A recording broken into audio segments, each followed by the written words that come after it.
Introduction to the fluorescent rock activity. All rocks are made of minerals, and all minerals are made up of atoms.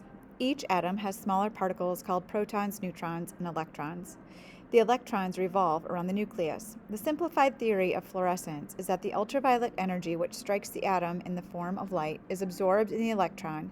Its energy changes and it glows, fluorescence, while exposed to the UV light source. Certain geologic deposits are particularly famous for their fluorescent riches.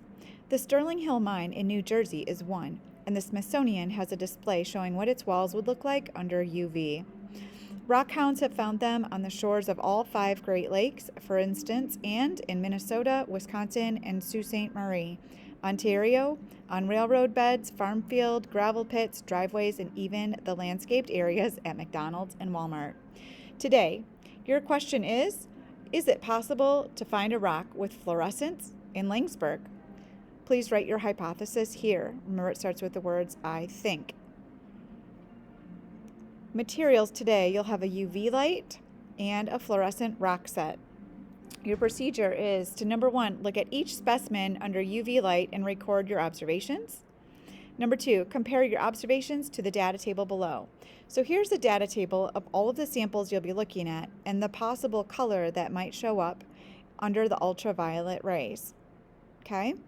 In your data table, you'll take, for example, specimen number 1, highlight it with your ultraviolet light, and then indicate what color it changed. And then look at the table above and look at the colors over here and give a possible identification for the specimen and use one of these names over here of the descriptions, okay, to put in this box here.